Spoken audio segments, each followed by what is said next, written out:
What is going on, you guys? I'm back with an official Whirlwind Barbarian update. Now, once my Whirlwind Barb got to level 50, he started doing way more damage. And now that he's over level 70, I'm going to show you everything you should do from 50 up with a full walkthrough of everything, so you should leave here with no questions on how to spec out your Whirlwind Barb and make him super good. I'm going to go through stats, Paragon boards, aspects, gear, every single thing you need to know right now. Let's go. First, I'm going to go over the skill tree. I'm not going to go completely into depth on every single thing in here, but I'm going to go over a lot of the primary skills and some of the changes for endgame.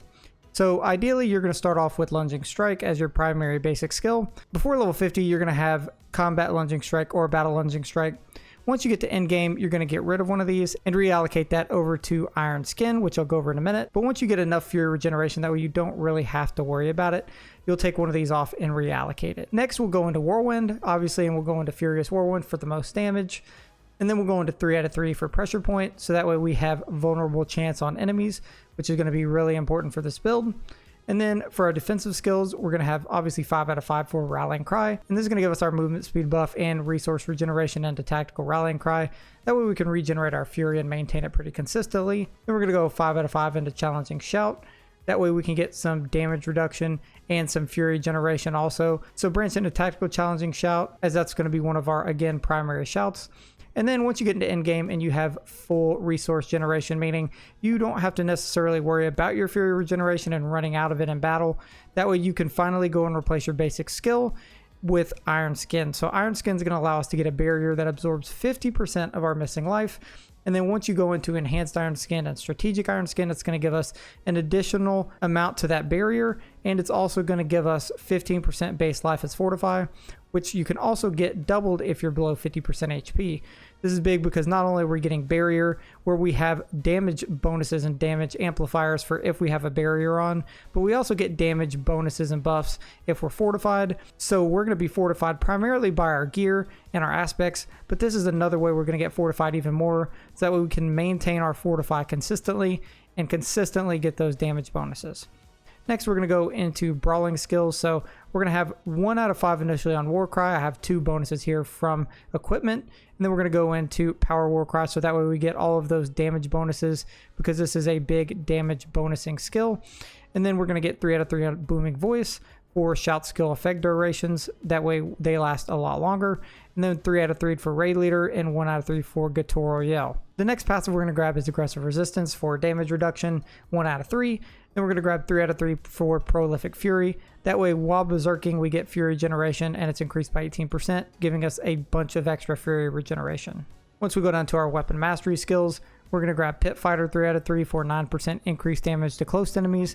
And then we're also going to grab points here in No Mercy if you want for increased critical strike chance. Now, amulets or rings will drop No Mercy bonuses, so that way you can kind of stack this skill up. What you can do, and what I'm going to preferably do just as a test for a little while, is take points out of Raid Leader, especially if you don't run consistently with other players, and drop all 3 of those points in No Mercy, which means you get a large increase to your critical strike chance. Over time, it's going to allow you to deal a lot more DPS. You can see just with 3 points in and 2 bonus points, I get 15% increased strike chance. So that way, instead of having 0 here, we get plus 15, increase that chance, which ends up being a big difference overall. Next, we can go 1 out of 3 points in Hamstring. Now this is important, so that way your bleeding effects automatically slow enemies, so every enemy will have a slow effect on them all the time, which means this critical strike chance will always be added to your attacks because it works for enemies that are stunned, immobilized, or slowed. And then for our ultimate skills, you want 3 out of 3 in the passive heavy-handed for additional increase in critical strike damage by 15% for two-handed weapons, which is a big modifier for damage. And then passives, we want 1 out of 3 in Tempered Fury for our max Fury increase, and 3 out of 3 for Invigorating Fury, meaning we heal 9% for each 100 Fury we spend, which we spend quite a lot, meaning we're going to regain a lot of health overall this way while using Whirlwind all of the time. And the last ultimate skill that we want is Wrath of the Berserker. This is going to be our big damage skill that we're going to use to ramp up damage very quickly when fighting bosses or big groups of crowds. So this is going to be the last one you want, all the way to Supreme Wrath of the Berserker. And then you're going to want to go into Unbridled Rage as the last skill. I wouldn't recommend this if you're below level 50 because it just eats up too much Fury and you don't have enough Fury regeneration to maintain it. But once you get above level 50, you can spec into this and then start modeling your Fury regeneration so that this doesn't become a problem and gives you the increased damage at twice the attack speed. So again, I'll show the skill tree and the levels that you should kind of worry about leveling these and then that way you can reference them and use it later on, because these are all the skills you're going to need to have an absolutely amazing Whirlwind Barb build in game. Next, just as a reminder for the expertise, make sure you're using the two-handed axe expertise, so we're getting the 15% increased damage to vulnerable enemies. This is going to apply this axe expertise to us, giving us this extra bonus on top of our current weapon. And again, our current weapon that we're using should be a two-handed sword. That way we get the bonuses for two-handed sword and the expertise bonuses for the two-handed axe, because you do get both. And remember, the actual sword expertise bonus we get for actually using a two-handed sword is 20% of direct damage you deal is inflicted as bleed damage, meaning we're always causing bleed damage to enemies, and you deal 30% additional increased bleed damage once this expertise is at level 10. Next, I'm going to go over gear and aspects, and then next I'll go over stats, because stats can make you go from doing 20k crits and 20k hits to about 200 or 300k hits, and it can make that big of a difference. So stick with me, I'm going to go through every single thing you need. So for the helmet, you're going to be using Aspect of the Protector. Now initially some helmets will drop the Aspect of Grasping Whirlwind.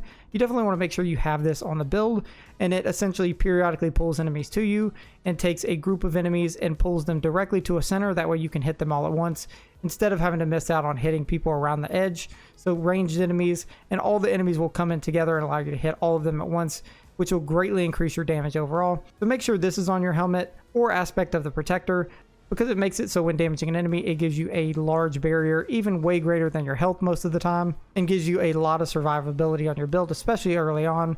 Once you get to late in game, like level 100, you can feel free to change this, but I noticed this has kept me alive a lot longer in dungeons and fights, by far, hands down. So the only replacement for this is if you get the Temerity unique pants, which I don't currently have. In which case, the only other thing you'd want to put on your helmet is this Aspect of Numbing Wrath, which essentially is on my pants. Now keep in mind, I have these kind of mixed up between pieces, and the Aspect of Numbing Wrath is going to make it so that each point of fury generated while at maximum fury grants us Fortify. And again, part of this build is doing additional damage while we're fortified and giving us that extra survivability. So this is going to be a big aspect at higher levels. You can also put that on your helmet if you want, but I highly recommend having Aspect of the Protector just for the barrier itself. Next is going to be our chest, which is Rage of Haragath. This is the unique armor chest piece, and essentially it gives us solid buffs like physical damage, critical strike chance, damage reduction from enemies, etc. And the big thing here is we get the unique ability of up to a 38% chance to reduce the cooldowns of your non-ultimate skills by 1.5 seconds when you inflict bleeding to elites. So this is going to greatly reduce our cooldowns over time. And when fighting big packs of enemies and groups of elites, this is going to let us reduce our cooldowns very drastically, and sometimes almost reduce them so far that you can cast them and then almost immediately cast them again. So this unique is a very important piece to that. Next is the unique gloves, Gore's Devastating Grips. Now these are the ideal best in slot unique gloves, and this is because of the ability, which is going to be Whirlwind explodes after it ends, dealing 26% of the total base damage dealt to surrounding enemies as fire. So you can essentially get rid of 75% of an enemy's health, or a big pack of enemies' health, and then you can stop using Whirlwind. It should explode at the end and deal a large chunk of damage. And this is going to cut off a lot of time in fights and deal you a lot of extra damage in the blink of an eye. Additionally, this gives a lot of good stats such as attack speed and non-physical damage, which would apply to that buff on the gloves. And then when upgraded, it will give you additional ranks of Whirlwind, which greatly increases our damage for Whirlwind as well. And that's going to be one of the main things that gives us actual damage buffs, is those plus ranks to Whirlwind. Again, like I mentioned earlier, it's interchangeable, but there's two specific things you want for your legendary pants. So I'll throw them up on the screen. So if you have the unique pants Temerity, that's going to give you very solid buffs, and it's going to give you the specific unique ability that when effects heal you above 100%, which is almost constantly, it's going to grant you an automatic barrier for 40 to 80% of your actual health for 8 seconds.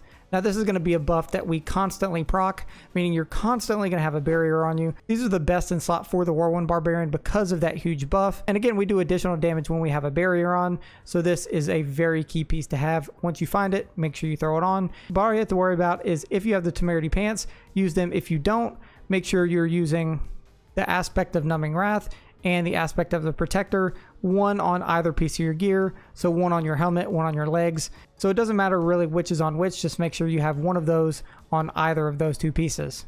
Next, for the two-handed bludgeoning weapon, you're going to want to have the Aspect of Limitless Rage. And what this is going to do is make it so each point of fury you generate while at maximum fury grants your next core skill, being Whirlwind.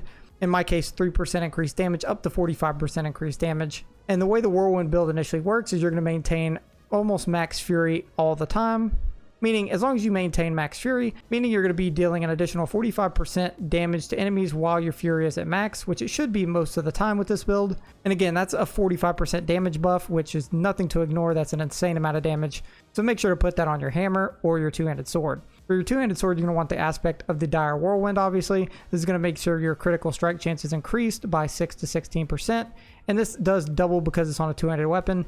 So right now, critical strike chance is increased by 14% for each second it's channeled, up to 42%. And when fighting big groups of enemies, that means we can basically guarantee a 42% chance to actually increase our critical strike chance. So that way, we're almost always doing critical strikes to enemies. Now again, the aspect on the two-handed slashing weapon and the two-handed bludgeoning weapon can be swapped, since you'll probably be replacing your two-handed sword most often.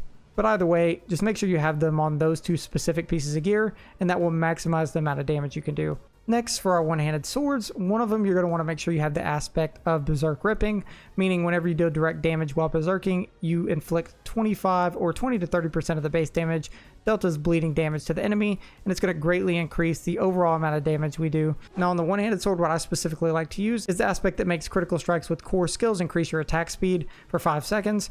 And this makes it so that every time we proc a critical strike, which is going to be every single time we fight basically, we're going to get a boost massively to our attack speed, allowing us to attack much faster and deal 24% as much DPS because we're swinging our sword 24% faster, right? So, and then on our jewelry, we're going to want to have the Edge Masters aspect on our amulet specifically, because our amulet gives us the 50% bonus to our actual aspect percentage. And this is going to make it so skills deal up to 27% increased damage based on your available primary resource. And when it's full, you get the max benefit from that. And again, another 100% aspect you want on one of your rings is aspect of the Echoing Fury, which makes it so your shout skills generate 2 to 4 fury per second while active. Given we have 4 of those in this build, that means we're going to regenerate fury much faster. So especially late game when you're trying to manage all of that fury regeneration, you want this aspect on a ring.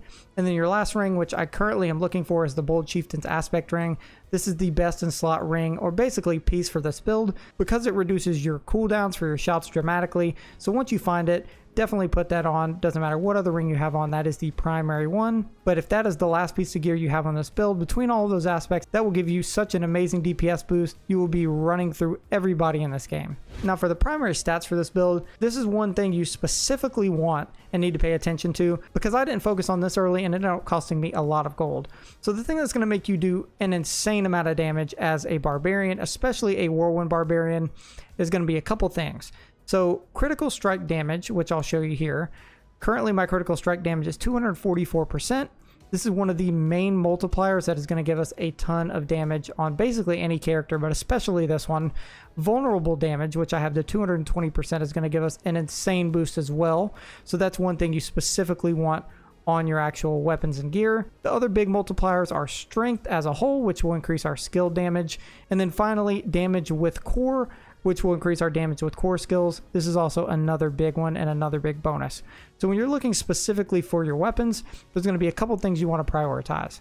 The two-handed slashing weapon, because it's a sword, any sword is going to come with this base affix at the top that has critical damage. So no matter what you get, if you get a sword, you get a base critical strike damage affix on there for damage. This is why we want a sword in our two-handed slots and our one-handed slot, because it guarantees us that base damage and that base critical strike damage by default. Now this sword is missing a lot of the affixes that I actually want, but to give you an example, on the one-handed swords, they have, again, because they're swords, that base critical strike damage. Then for the other random affixes that we could possibly re-roll, you're going to want your primary one to be critical strike damage and vulnerable damage. So you want to find swords that already have critical strike damage, vulnerable damage, strength, and core skill damage on them. Basically, you want all 3 of those random rolls for the most part to be 3 out of 4 of those items, and then you can re-roll the 4th one to one that's applicable.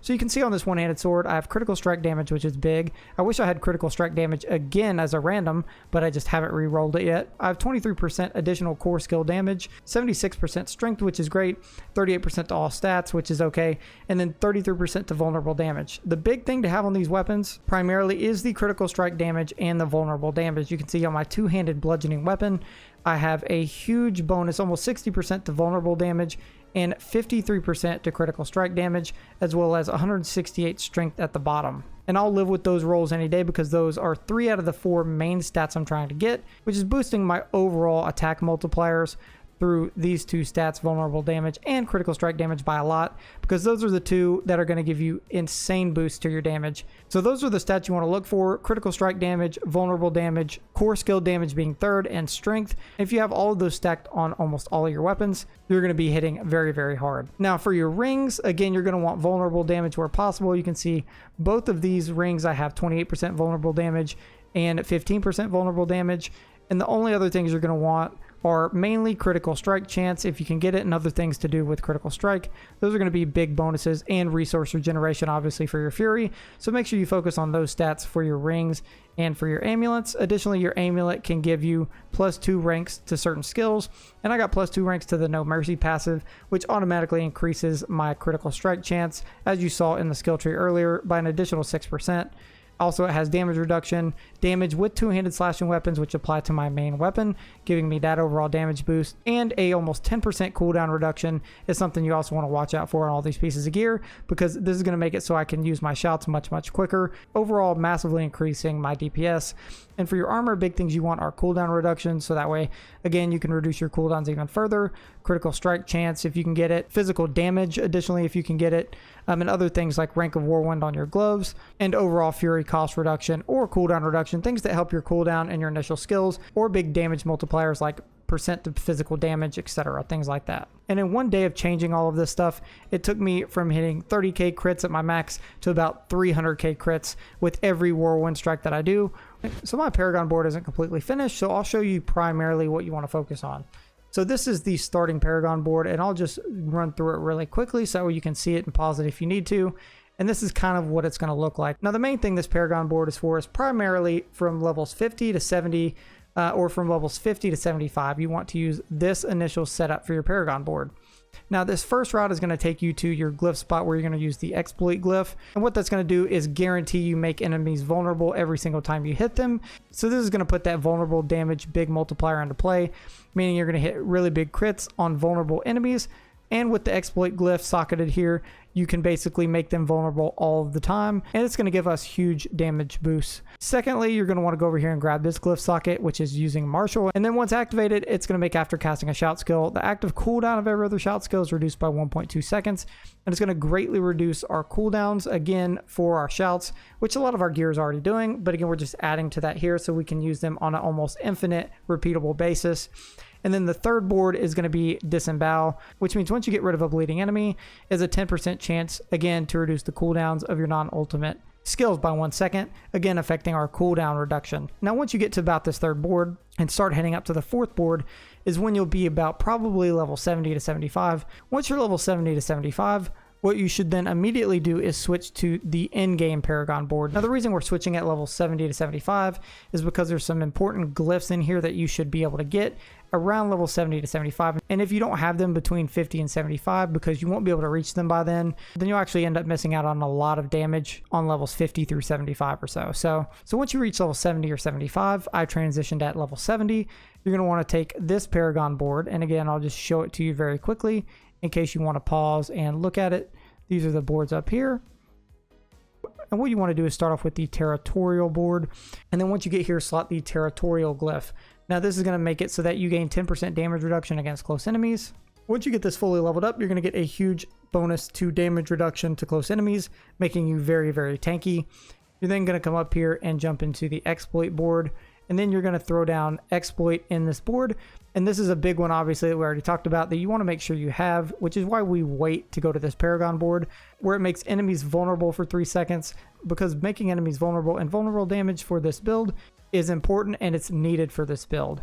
Then once you get into the third board, here it says it wants you to use the Imbiber glyph. If you're only level 75 and switching over, what I'd recommend is taking the Martial glyph for the meantime and putting it in this slot. And you can get these strength requirements out of this immediate area. So put the Martial glyph here for the time being until you level up and max out your Paragon points. And again, once we put that there, what that's going to do is after casting a shout, it decreases our cooldown for our shouts, which is very important early on and mid to late game. Next, you're going to jump up here to the Disembowel board and go with the Disembowel glyph. This is again going to give us our bleeding enemy effect, which is great again for our cooldown reduction. And then we're going to go to the fifth board, Bonebreaker. We're going to socket the Wrath glyph, and this is going to eventually give us a large boost to critical strike damage with core skills, which is perfect because Whirlwind is our core skill. And then skills that critically strike generate 3 Fury, again adding to our Fury regeneration. And then finally, we're going to jump down to the 6th board. You can then take the Martial Glyph out of the Decimator board you put in number 3, which we put in there earlier just for the time being. Drop it in this Paragon board, or the 6th Paragon board, to give us those bonuses. And then drop the Imbiber Glyph back over here in number 3, which is going to give us 30% increased potion healing and 106% damage while healthy when fully leveled up. So those are our 2 primary Paragon boards, one being levels 50 through 70, and the other one being in-game, so level 70 through 100, which you want to switch to, again around level 70, once you have enough points to make sure you can get about the first 3 boards filled out. That is just about every single thing you need to know about this Whirlwind Barbarian Endgame build, and I'll continue here in a second to show some highlights, because you can do some massive damage and massive critical strikes, even at level 72, and just wipe out everybody and big groups of enemies like they're literally nothing. But it only happens once you get your Paragon board situated, once you get your stats primarily on your weapons, your armor, and your amulets and rings. That is one of the biggest things that's going to increase your damage. That's the updated Whirlwind build. Hopefully I'll have an update around level 100. If you haven't already, liked the video down below. Leave a comment if you like the Whirlwind Barbarian build or if you're using it. Check out this video on the left or the right for more awesome Diablo 4 content. Thank you guys.